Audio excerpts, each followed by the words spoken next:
राधे राधे। जय जय श्री राधे। श्री हरिवंश राधा वल्लभ लाल की जय हो। सभी संतों हरि भक्तों की जय हो। पूज्य गुरुदेव महाराज की जय हो। श्री हरिवंश महाप्रभु की जय हो। सभी संतों हरि भक्तों की जय हो। वृंदावन धाम की जय हो। भगवान श्री कृष्ण की जय हो। डोंगरे जी महाराज की जय हो। श्रीमद् भागवत ग्रंथ की जय हो। जय श्री राधे। बहुत बहुत स्वागत है आपका हमारे चैनल पे। और हम श्रीमद् भागवत से नवम स्कंद के श्री राम कथा का श्रवण कर रहे हैं। श्री राम जी के बचपन की लीलाओं का, बाल लीलाओं का हम श्रवण करेंगे। कल हमने उनके प्रकाट्य उत्सव की कथा का श्रवण किया था, लेकिन आइए उससे पहले हम श्लोक का श्रवण कर लेते हैं। सच्चिदानंद रूपाय विश्वोत्पत्त्यादिहेतवे तापत्रे विनाशाय श्रीकृष्णाय वयं नुमः। जय श्री राधे। श्री हरिवंश। आइए श्री राम की बाल लीला का श्रवण कर लेते हैं। कौशल्या बालक राम को गोद में उठाकर बाहर आई। अयोध्या की प्रजा ने रामलला के दर्शन किए। किसी को भूख और प्यास का तो भान ही नहीं था। राम के बिना आराम नहीं है। जीव मात्र आराम चाहता है। जीव मात्र शांति का उपासक है, ऐसी शांति का जिसका कभी भंग ना हो पाए। राम की मर्यादा का पालन करोगे तो जीवन में सच्ची शांति मिलेगी। मनुष्य राम की जीवन मर्यादा को जीवन में उतारता नहीं है, अतः उसे सच्ची शांति नहीं मिलती है। धर्म का फल है शांति, अधर्म का फल है अशांति। धर्म की मर्यादा का पालन नहीं करने पर शांति नहीं मिलती है। स्त्री और पुरुष को अपनी अपनी मर्यादा में रहना चाहिए। मानव जब मर्यादा का उल्लंघन करता है तो अशांति आती है। धर्म मर्यादा के बिना ज्ञान, भक्ति या त्याग सफल नहीं हो सकते हैं। आजकल मंदिरों में और कथा आख्यानों में भीड़ बहुत बढ़ती जा रही है। लगता है आजकल ज्ञान और भक्ति बढ़ गए हैं, फिर भी शांति तो किसी को भी नहीं मिल रही। क्यों नहीं मिल रही? इसका यही कारण है क्योंकि लोग धर्म मर्यादा का पालन करते ही नहीं हैं। लोग आज धर्म को भूल गए हैं। धर्म के बिना तो शांति है ही नहीं। धर्म की मर्यादा कभी न तोड़ो। धर्म पालन के बिना ज्ञान और भक्ति व्यर्थ है। चंद्र, सूर्य, समुद्र कभी अपनी मर्यादा का उल्लंघन करते ही नहीं हैं। जबकि लोग थोड़ा बहुत रुपया, पैसा, अधिकार या मान मिल जाने को पर अपने आप को लाट साहब मान लेते हैं। मुझे पूछने रोकने वाला कौन है कौन? बताओ। तुम्हें ज्ञान दिया है धर्म मर्यादा पालन के लिए, उल्लंघन के लिए नहीं। रघुनाथ जी मर्यादा पुरुषोत्तम और सद्गुणों के भंडार हैं। वह स्वयं परमात्मा होते हुए भी धर्म मर्यादाओं का पूर्णतः पालन करते हैं। सभी दिव्य गुण जिसमें एकत्र होते हैं वही परमात्मा है। लक्ष्मण विवेक का, भरत वैराग्य का, शत्रुघ्न सद्विचार का स्वरूप है। भरत और शत्रुघ्न अर्थात वैराग्य और सद्विचार यदि अयोध्या में नहीं है तो दशरथ कैकई के अधीन हो जाते हैं। चंदन और पुष्प से राम की सेवा करना अच्छी बात है, किंतु उनकी मर्यादा का पालन करना तो सर्वोत्तम सेवा है।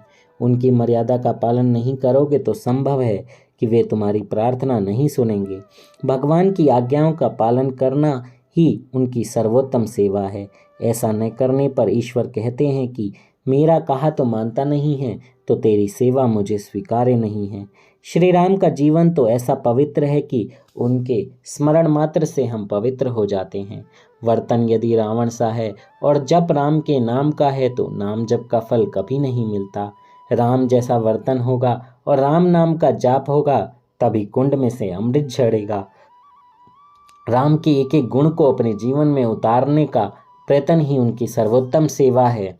रामचंद्र जी का अवतार राक्षसों के संहार के हेतु नहीं बल्कि मनुष्य को उच्च आदर्श बताने के लिए हुआ था। राक्षस को मारने नहीं, मानव को आदर्श मानव धर्म समझाने के लिए वे आए थे। उनका अवतार जगत को मानव धर्म उपदेश के लिए था। वाल्मीकि ने राम के लिए उपनाम ढूंढा किंतु एक भी नहीं मिला। राम तो राम ही हैं। मनुष्य चाहे किसी भी देव या देवी में श्रद्धा रखे, चाहे वह विष्णु को पूजे चाहे शंकर को, किंतु उसका वर्तन तो राम जैसा ही होना चाहिए। जिसका व्यवहार राम जैसा होगा उसकी भक्ति सफल होगी। श्री कृष्ण की लीलाएं अनुकरण के लिए नहीं, श्रवण करके तन में होने के लिए नहीं। गोकुल लीला में पुष्टि है, द्वारिका लीला में मर्यादा है। ऐसा नहीं कि राम की अमुक लीलाएं अनुकरणीय हैं और अमुक चिंतनीय। उनकी तो सभी लीलाएं अनुकरणीय हैं। वे सभी गुणों के भंडार हैं।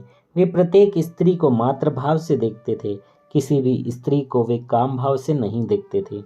मनुष्य एक ओर तो पुण्य करता है परंतु दूसरी ओर पाप भी करता है। परिणामतः उसके हाथ कुछ भी नहीं लगता। राम माता पिता की आज्ञा हमेशा मानते थे, कभी स्वच्छंद न बने। वे हमेशा दशरथ कौशल्या को प्रणाम करते थे। आजकल की प्रजा अपने माता पिता को प्रणाम करते हुए लजाती है। तुच्छ है तुम्हारी यह पढ़ाई जो तुम्हें माता पिता को प्रणाम करने से रोकती रहती है। पिता की धन संपत्ति लेने में तुम्हें कोई शर्म या संकोच नहीं होता और वंदन करने में संकोच होता है, लाज आती है। माता पिता तो लक्ष्मी नारायण का स्वरूप हैं, उन्हें वंदन करो। रघुनाथ जी की उदारता और दीन वत्सलता जगत में बेजोड़ है। उन जैसा राजा कोई पहले न हुआ है न कभी होगा। ऐसो को उदार जग माही, बिन सेवा जो द्रव्य दीन पर राम सरिस को नाही। जो गति योग विराग जतन करी, नहीं पावत मुनि ज्ञानी। सो गति देत गीत शबरी कह, प्रभु न बहुत जिय जानी। तुलसीदास सब भांति सकल सुख, जो चाहसी मन मेरो। तो भजु राम काम सब पूर्ण करही, कृपा निधि तेरो। चरित्र दिव्य हैं, उनका चरित्र सभी को डोलायमान करता है। सर्प के कान नहीं होते हैं, कारण जानते हैं इसका। शेषनाग सर्पों का राजा है, उसी के फन पर धरती थमी हुई है। राम कथा के श्रवण से यदि शेषनाग डोलने लगे तो धरती का विनाश हो जाए। तो ब्रह्मा जी ने सोचा कि अच्छाई इसी में है कि उन्हें कान दिए ही न जाएं। वैसे यह तो कवि कल्पना ही है। राम के सभी सद्गुण इकट्ठे हुए हैं। उन्होंने एक पत्नी व्रत का पालन किया, अपने से बड़ों को जो भी अच्छा लगा उसे जीवन में उतारा। उन्होंने दशरथ जी से सभी कुछ लिया किंतु बहुपत्नीत्व को नहीं लिया। पुरुष यदि एक ही स्त्री में काम भाव रखे और धर्म अनुकूल काम उपभोग करे तो गृहस्थ होने पर भी वह ब्रह्मचारी ही है। काम को व्यापक न होने देना, उसे एक ही पात्र में संकुचित कर दो। इस हेतु के लिए ही तो विवाह का आयोजन किया गया है। काम भाव को एक ही पात्र में निहित करके उसका नाश करो। निर्दोष तो केवल ईश्वर ही है। संभव है गुरु में भी कोई दोष हो, किंतु गुरु के दोष का अनुकरण करना नहीं चाहिए। राम किसी स्त्री को, सीता किसी पुरुष को नहीं देखती थी। शास्त्र की यह मर्यादा है। ऐसी मर्यादा का पालन करने से जीवन सुधरेगा। रामचंद्र जी ने एक स्त्री व्रत का पालन किया। ईश्वर की धर्म मर्यादा का जो पालन करे वही सच्चा मनुष्य है। वाल्मीकि रामायण के सुंदरकांड का एक प्रसंग है। हनुमान जी सीता जी से मिलने अशोकवन में आए थे। वापस लौटते समय उन्होंने माता जी से कहा, अच्छा मैं अब जा रहा हूँ।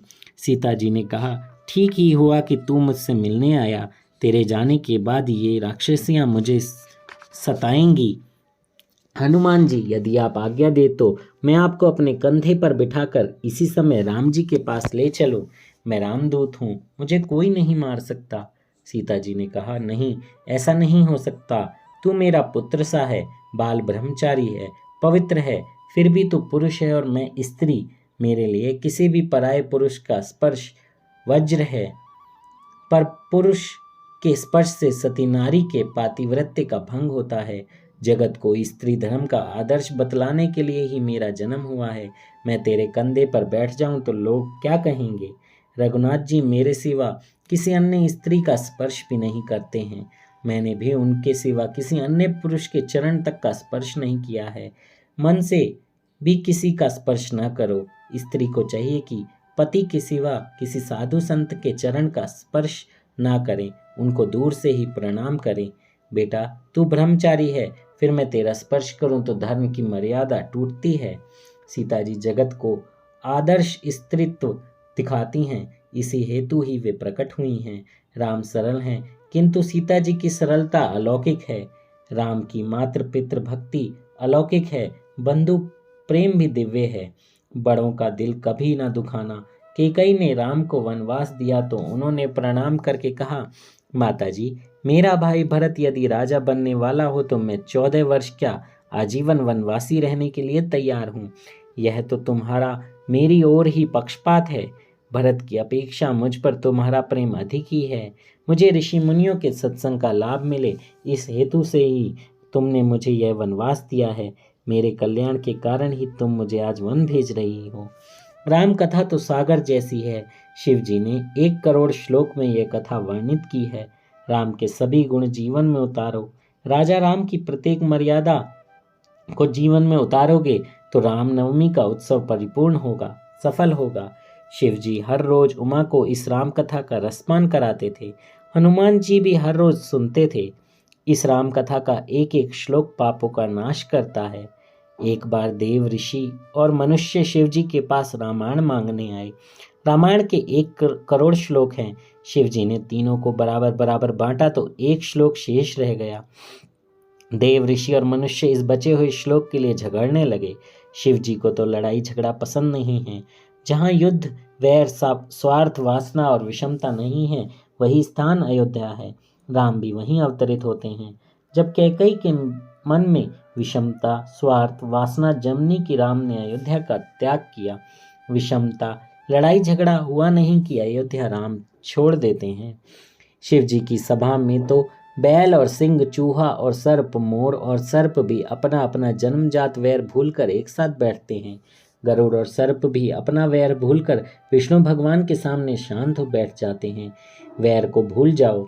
शिव जी ने कहा, श्लोक 1 है और इसकी इच्छा करने वाले 3। इस श्लोक में 32 अक्षर थे, सो शिव जी ने तीनों को 10-10 अक्षर दे दिए। अब शेष रहे 2 अक्षर। तो शिव जी ने कहा कि इन 2 अक्षरों को मैं ही कंठ में रखूंगा। और कौन से हैं वो 2 अक्षर? बड़े ही प्यारे, बड़े ही मंत्र मुग्ध कर देने वाले, राम। जय हो। शिव जी ने राम को ही अपने पास और अपने हृदय में रखा। इसी भांति तुम भी राम को अपने हमेशा हृदय में ही रखना। शिव जी की भांति हृदय में राम का स्थान और नाम हमेशा रहे तो भी ठीक है, संतोष की बात है। श्री राम के नाम जप से सभी कष्ट दूर होते हैं और सब कुछ शुभ होता है। भगवान शंकर रामायण के आचार्य हैं। वे जगत को बताते हैं कि मैं विष पी गया, फिर भी राम नाम के प्रताप से मुझे कुछ भी नहीं हुआ। जीवन में विष पीने के कई प्रसंग आते हैं। जब भी ऐसा कोई कटु प्रसंग आए, प्रेम से श्री राम राम बोलो। राम नाम से कंठ में अमृत झरता है, जो विष को भी नष्ट कर देता है। राम का नाम लेकर विष पी गए, वह अमृत बन गया। संसार में भी निंदा, वैर, व्याधि आदि विष ही है। ऐसा सांसारिक विष जब भी जलाने के लिए आ पहुँचे तो राम नाम का जप करना। जब भी परिस्थिति प्रतिकूल हो जाए, 15 मिनट राम नाम का जाप करना। जय हो। इसी से तो शिव जी को शमशान में भी शांति मिलती है। भगवान शिव राम नाम अमृत का सदा पान करते हैं, अतः वे शिव हैं।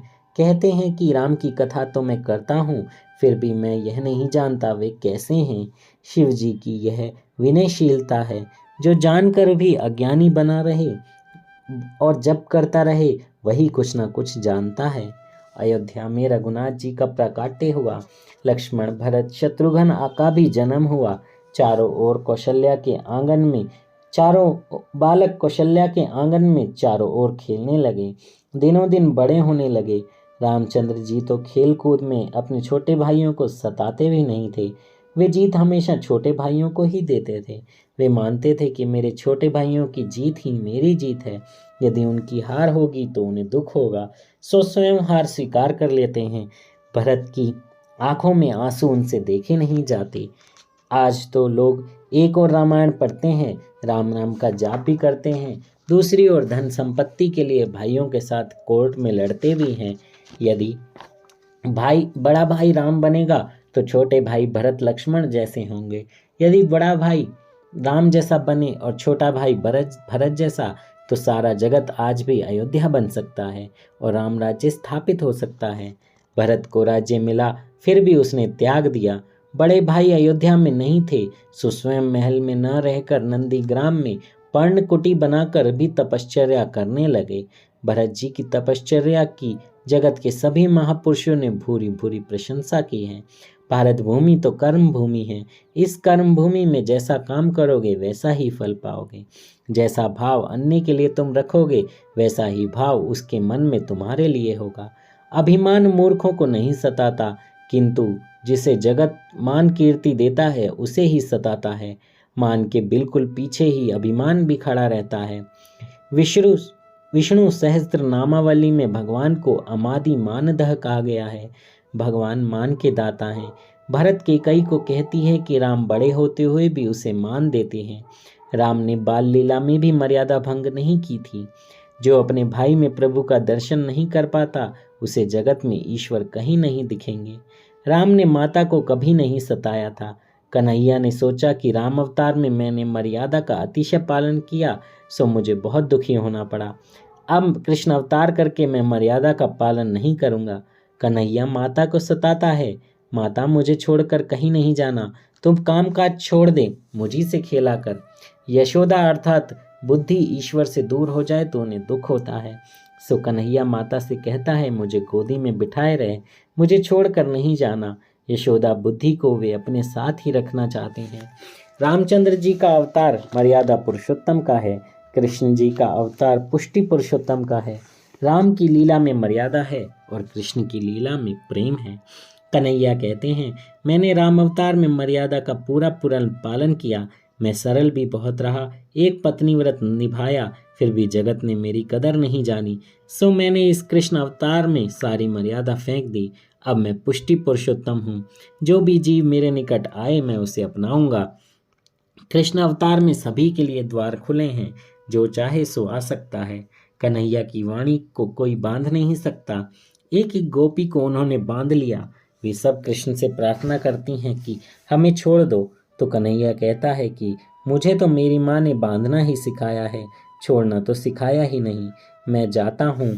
जय जय। कन्हैया जिसे बांधता है उसे कभी नहीं छोड़ता। ईश्वर जिसे अपने बंधन में बांधते हैं, अपनाते हैं। यदि वह माया के प्रवाह में बहने भी लगे तो भगवान उसे बचा लेते हैं। कृष्ण की बाल लीला अनोखी है। एक गोपी ने देखा कि कन्हैया माखन चुरा रहा है, तो उसने उसे बांध लिया। कन्हैया ने कहा छोड़ दो मुझे, तुम्हें अपने पिता की कसम, अपने पति की कसम।